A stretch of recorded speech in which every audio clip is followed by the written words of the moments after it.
ಶುಭಸ್ಯ ಶೀಘ್ರಂ. ಯಾವುದೇ ಒಳ್ಳೆಯ ಕೆಲಸವನ್ನು ಮಾಡುವಾಗ ಹೆಚ್ಚು ಯೋಚಿಸದೆ ಮನಸ್ಸಿಗೆ ಬಂದ ಕೂಡಲೇ ಮಾಡಬೇಕು. ತಡ ಮಾಡಿದರೆ ಮನಸ್ಸು ಬದಲಾಗಬಹುದು. ಇದಕ್ಕೊಂದು ಉದಾಹರಣೆ ರಾಮಾಯಣದಲ್ಲಿ ರಾಮ ವನವಾಸಕ್ಕೆ ಹೊರಡುವ ದಿನ. ದುಃಖತಪ್ತನಾಗಿದ್ದ ರಾಮನ ತಂದೆ ದಶರಥ ಮಹಾರಾಜ ರಾಮನನ್ನು ಕರೆದು, ರಾಮ, ನೀನು ವನವಾಸಕ್ಕೆ 14 ವರ್ಷ ಹೋಗಬೇಡ ಅಂತ ನಾನು ನಿನ್ನನ್ನು ತಡೆಯುವುದಿಲ್ಲ. ಆದರೆ ಇವತ್ತು ಒಂದು ರಾತ್ರಿ ಇಲ್ಲಿ ಉಳಿದು ನಾಳೆ ಹೊರಡು. ನಾನು ನಿನ್ನ ಜೊತೆ ಬಹಳಷ್ಟು ಮಾತನಾಡುವುದು ಇದೆ ಎಂದು ಅಂಗಲಾಚಿ ಅಳುತ್ತಾ ದಶರಥ ಕೇಳಿಕೊಂಡ. ರಾಮನು ಬೇರೆಯವರಂತೆ ಯೋಚಿಸುವುದೇ ಆಗಿದ್ದರೆ ಹೇಗೂ 14 ವರ್ಷ ವನವಾಸಕ್ಕೆ ಹೋಗಬೇಕು. ಈ ದಿನ ಒಂದು ರಾತ್ರಿ ತಂದೆ ಜೊತೆ ಕಳೆದರೆ ಏನಾಗುತ್ತದೆ? ತಂದೆಯೇ ವನವಾಸಕ್ಕೆ ಹೋಗು ಎಂದಿದ್ದು ಅದು ಒಂದು ರಾತ್ರಿ ಉಳಿಯಲು ಹೇಳುತ್ತಿರುವುದು ಹೆತ್ತ ಅಪ್ಪನೇ. ಹೀಗಿರುವಾಗ ಇದರಲ್ಲಿ ತಪ್ಪೇನು ಅಂತ ಅಂದುಕೊಳ್ಳುತ್ತಿದ್ದನು. ಆದರೆ ಹಾಗೆ ಯೋಚಿಸದೆ ರಾಮನು, ನಾನು ಈಗಲೇ ಹೋಗಬೇಕು ಎಂದನು. ಇಷ್ಟು ಅವಸರ ಏಕೆಂದು ದಶರಥನು ಕೇಳಲು ರಾಮನು, ಒಳ್ಳೆಯ ಕೆಲಸಕ್ಕೆ 108 ವಿಘ್ನಗಳು ಬರುತ್ತವೆ. ನನ್ನ ಮನಸ್ಸು ಬದಲಾಗಬಹುದು, ಬೇರೆ ಯಾರಾದರೂ ಹೇಳಬಹುದು, ಇದಕ್ಕೆ ಬದಲಿ ವ್ಯವಸ್ಥೆ ಇದೆ ಎನ್ನಬಹುದು. ಅದರಲ್ಲಿ ಸುಲಭವಾದ ಮಾರ್ಗ ನನಗೂ ಒಪ್ಪಿಗೆ ಆಗಬಹುದು. ಅಥವಾ ನನ್ನ ಮನಸ್ಸು ಬದಲಾಗಿ ಯಾವುದೋ ಶಕ್ತಿ ನನ್ನನ್ನು ನಿಲ್ಲಿಸಬಹುದು. ಒಂದು ರಾತ್ರಿ ಕಳೆದು ಬೆಳಗಾಗುವುದರೊಳಗೆ ಏನು ಬೇಕಾದರೂ ಆಗಬಹುದು. ಈಗ ನನ್ನ ಮನಸ್ಸು ಪಕ್ವವಾಗಿದೆ, ಆದುದರಿಂದ ಈಗಲೇ ಹೊರಡಬೇಕು ಎಂದನು. ಇದೇ ರೀತಿ ಧರ್ಮ ಕಾರ್ಯ ಮಾಡುವಾಗಲೂ ಧರ್ಮ ಮಾಡಬೇಕು. ಮನಸ್ಸು ಬಂದಾಗ ತಡ ಮಾಡದೆ ಮಾಡಿಬಿಡಬೇಕು. ಇದಕ್ಕೆ ದಕ್ಷತೆ ಎನ್ನುವುದು. ಇದಕ್ಕೊಂದು ಮಹಾಭಾರತದ ಉಪಕಥೆ ಇದೆ. ಒಂದು ಸಾರಿ ಅರ್ಜುನ ತುಂಬ ಹೆಮ್ಮೆಯಿಂದ, ನಮ್ಮ ಅಣ್ಣ ಧರ್ಮರಾಯ ಬಹಳ ಧರ್ಮಿಷ್ಠ, ಧರ್ಮ ಮಾಡುವುದರಲ್ಲಿ ಅವನಿಗೆ ಸಮ ಯಾರೂ ಇಲ್ಲ, ಅವನಂಥ ದಾನಿಗಳು ಎಲ್ಲೂ ಇಲ್ಲ, ಹೆಸರಿಗೆ ತಕ್ಕ ಹಾಗೆ ಅವನು ಧರ್ಮಿಷ್ಠ ಎಂದು ಕೃಷ್ಣನಿಗೆ ಹೇಳುತ್ತಾ, ಕೃಷ್ಣ, ನಾನು ಹೇಳಿದ್ದು ಸರಿ ಇದೆ ಅಲ್ವಾ ಎಂದು ಕೇಳಿದಾಗ ಕೃಷ್ಣನು ನಗುತ್ತಿದ್ದ. ಯಾಕೋ ಕೃಷ್ಣ, ನಿನಗೆ ಇದರಲ್ಲಿ ಅನುಮಾನವೇ ಎಂದು ಅರ್ಜುನ ಕೇಳಿದಾಗ, ಹೋಗಲಿ ಬಿಡಪ್ಪ, ಯಾಕೆ ತಕರಾರು, ಒಂದು ಪರೀಕ್ಷೆ ಮಾಡಿಬಿಡೋಣ ಬಾ ಎಂದು ಅರ್ಜುನನಿಗೆ ಹೇಳಿದ. ಮರುದಿನ ಕೃಷ್ಣ ಬ್ರಾಹ್ಮಣನ ವೇಷದಲ್ಲಿ ಧರ್ಮರಾಯನ ಮನೆಗೆ ಹೋಗುತ್ತಾನೆ. ಧರ್ಮರಾಜ, ನೀನು ತುಂಬ ಧರ್ಮಿಷ್ಠ, ನಿನ್ನಂತಹ ದಾನಿಗಳು ಎಲ್ಲೂ ಇಲ್ಲ, ಧರ್ಮದಲ್ಲಿ ನಿನ್ನ ಹಾಗೆ ಯಾರೂ ಇಲ್ಲ ಎಂದು ಬಹಳಷ್ಟು ಜನ ಮಾತನಾಡುವುದನ್ನು ಕೇಳಿದ್ದೇನೆ. ಈಗ ನಿನ್ನಿಂದ ನನಗೆ ಒಂದು ಸಹಾಯ ಬೇಕು. ನಾನು ನನ್ನ ಮಗನ ಉಪನಯನ ಇಟ್ಟುಕೊಂಡಿದ್ದೇನೆ. ಉಪನಯನದ ಹೋಮಕ್ಕೆ ಶ್ರೀಗಂಧದ ಚಕ್ಕೆಗಳು ಬೇಕು. ಆದರೆ ಈಗ ಮಳೆಗಾಲ, ಎಲ್ಲಿ ಹುಡುಕಿದರೂ ಒಂದು ತುಂಡು ಗಂಧದ ಚಕ್ಕೆ ಸಿಗಲಿಲ್ಲ. ರಾಜಭಂಡಾರದಲ್ಲಿ ಶ್ರೀಗಂಧದ ತುಂಡುಗಳನ್ನು ಸಂಗ್ರಹಣೆ ಮಾಡುತ್ತೀರಿ, ಅದರಲ್ಲಿ ನನಗೂ ಸ್ವಲ್ಪ ಗಂಧದ ಚಕ್ಕೆ ಕೊಡುತ್ತೀಯಾ ಎಂದು ಕೇಳಿದನು.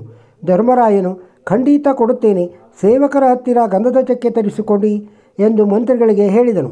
ತರಲು ಕಳಿಸಿದ ಸೇವಕರು ಹಾಗೆ ಬಂದು, ಪ್ರಭು, ಉಗ್ರಾಣದಲ್ಲಿರುವ ಗಂಧದ ತುಂಡುಗಳು ಮಳೆಯಿಂದ ನೆಂದು ಹೋಗಿವೆ ಎಂದು ಹೇಳಿದರು. ಧರ್ಮರಾಯನು ಬ್ರಾಹ್ಮಣನ ಕಡೆ ತಿರುಗಿ, ವಿಪ್ರರೇ, ಮಳೆಯಿಂದಾಗಿ ಗಂಧದ ತುಂಡುಗಳು ಅರಮನೆಯಲ್ಲೂ ನೆನೆದು ಹೋಗಿವೆ. ಆದ್ದರಿಂದ ದಯವಿಟ್ಟು 4 ದಿನ ಬಿಟ್ಟು ಬನ್ನಿ, ಗಂಧದ ಚಕ್ಕೆಗಳನ್ನು ಒಣಗಿಸಿ ಕೊಡಿಸುವೆ ಎಂದನು. ಬ್ರಾಹ್ಮಣನು ಆಯಿತು ಎಂದು ಕರ್ಣನ ಮನೆಗೆ ಹೋಗುತ್ತಾನೆ. ಅಲ್ಲಿ ಕೇಳಿದಂತೆ ಕರ್ಣನಿಗೆ, ಅಂಗರಾಜ, ನನ್ನ ಮಗನ ಉಪನಯನ ಇಟ್ಟುಕೊಂಡಿದ್ದೇನೆ, ಹೋಮಕ್ಕೆ ಗಂಧದ ಚಕ್ಕೆಗಳು ಸಿಗುತ್ತಿಲ್ಲ, ಮಳೆಯಿಂದ ಎಲ್ಲ ಚಕ್ಕೆಗಳು ನೆನೆದು ಹೋಗಿವೆ, ಅರಮನೆಯ ಗಂಧದ ತುಂಡುಗಳನ್ನು ಕೊಡುತ್ತೀರಾ ಎಂದು ಕರ್ಣನನ್ನು ಕೇಳಿದನು. ತಕ್ಷಣ ಕರ್ಣನು ಸೇವಕರನ್ನು ಕಳುಹಿಸಿ ತರಲು ಹೇಳಿದ.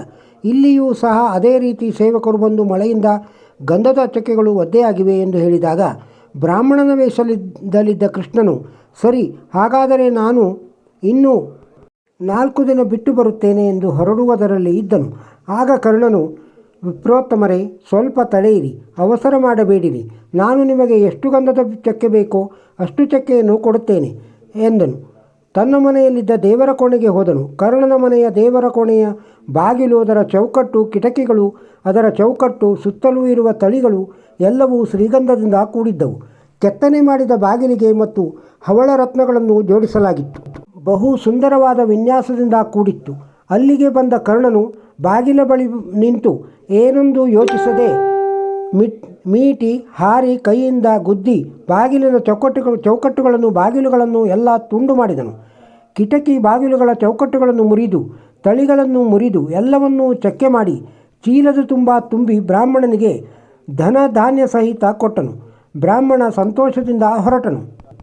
ಕೃಷ್ಣನು ಅರ್ಜುನನನ್ನು ನೋಡಿ, ಈಗ ಹೇಳು, ಯಾರು ದಾನಿಗಳು ಅಂತ ಕೇಳಿದ. ಅರ್ಜುನನನ್ನು ತುಟಿ ಪಿಟ್ ಅನ್ನಲಿಲ್ಲ.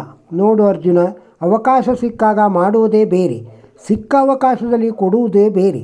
ಕರ್ಣನು ಅವನ ಬಂಗಾರದಂತಹ ದೇವರ ಕೋಣೆಯ ಬಾಗಿಲುಗಳನ್ನು ಕಿಟಕಿಗಳನ್ನು ಹಿಂದು ಮುಂದೆ ನೋಡದೆ ಎಲ್ಲವನ್ನೂ ಮುರಿದು ಕೊಟ್ಟ. ನನ್ನ ಮನೆಯ ದೇವರ ಕೋಣೆ ಎಷ್ಟೊಂದು ಸುಂದರವಾಗಿದೆ, ಹೇಗೆ ಕೊಡಲಿ?